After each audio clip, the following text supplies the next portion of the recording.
আসসালামু আলাইকুম। কেমন আছো তোমরা? আশা করি যে যেখানে আছো ভালো আছো। আলহামদুলিল্লাহ আমিও ভালো আছি।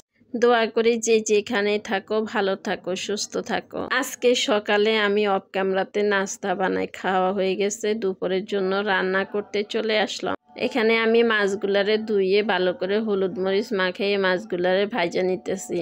শাকগুলা ধুয়ে নিলাম ভালো করে, শাকে যত ময়লা থাকে তাই শাকগুলারে অনেকক্ষণ ধরে ধুয়ে নিলাম। মাছগুলা ভাজা হয়ে গেলে আমি কড়াই বসাই, কড়াইতে পেঁয়াজ কুচি দিয়ে যে তেল মশলাগুলারে ভালো করে ভাজা নিব। মশলাগুলা তেলের মধ্যে একটু কাঁচা ভাব যাওয়া পর একটু পানি দিয়ে দিব। পানি দিয়ে মশলাটারে ভালো করে কষায় নিব। এবার এই পর্যন্ত আমার যে আপু ভাইয়ারা আমার যে ভিডিওটা দেখে আসছেন, প্লিজ একটা লাইক দিয়ে দিবেন, একটা কমেন্ট করবেন। আমার ভিডিওগুলো যদি আমার আপু ভাইয়াদের কাছে ভালো লাগে তাহলে আমার চ্যানেলটা সাবস্ক্রাইব করে আমার পাশে থাকতে পারেন। আপনার একটা কমেন্ট, একটা লাইকে আমাকে সামনে এগিয়ে যেতে সাহায্য করবে। আপনি যদি ভিডিও করে থাকেন তাহলে আপনার একটা কমেন্টের মধ্যে আমি চলে যেতে পারবো আপনার কাছে।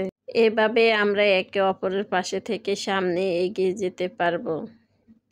কথা বলতে বলতে এই যে আমার মশলাটা ভালো করে কষানো হয়ে গেছে। এবার আমি মাছগুলা দিয়ে দিব। মাছগুলা দিয়ে অল্প করে পানি দিয়ে দিব। পানি দিয়ে এই যে ওই পাশের চুলাতে আমি শাক সিদ্ধ দিয়ে দিছি। শাকটা আমি সিদ্ধ করে নেব। সিদ্ধ করে তারপরে তেলে দিব শাকটা। শাকটা আমার সিদ্ধ হয়ে গেছে। এই যে আমি এখানে মরিচ, পেঁয়াজ, রসুন দিয়ে সবগুলার একটু ভাজা নিব। অল্প করে কিছু চিংড়ি মাছ দিয়ে দিলাম। দিয়ে যে আমি সবগুলার ভালো করে একটু ভাজা নিয়ে তারপরে শাকটারে ভাজি করে নেব। সবগুলার এই যে তেলে ভাজা হয়ে গেছে। এবার আমি শাকগুলা দিয়ে দিব। শাকগুলা দিয়ে এই যে শাকগুলার ভালো করে ভাজা নিব।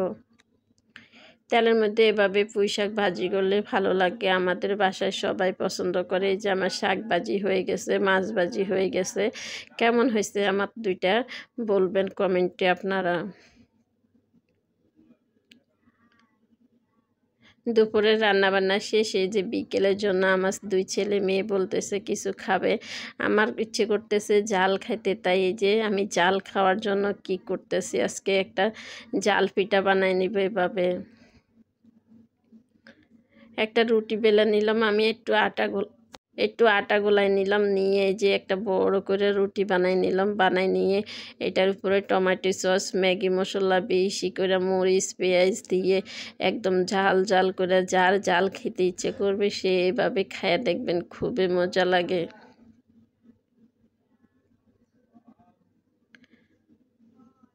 এবার আমি সবগুলারে দিয়ে একদম বেলুন দিয়ে চাপা দিয়ে পেঁয়াজ মরিচগুলা রুটিটার সাথে আটকায় দিব। আটকায় দিলে আগে থেকে আমি একটা কড়াই বসায় রেখেছিলাম চুলার উপরে। এবার আমার এই যে বেলা হয়ে গেছে, এবার আমি ভাজতে নিয়ে যাব। আর রুটি ভাজাটা দেখাইতে পারলাম না, রুটি ভাজাটা কাইটা গেছে কিভাবে জানি। যখনই জাল খেতে মন চাবে এভাবে বানাই নিতে পারেন, খুবই মজা খাইতে এই রুটিটা। সবাই ভালো থাকবেন, আল্লাহ হাফেজ।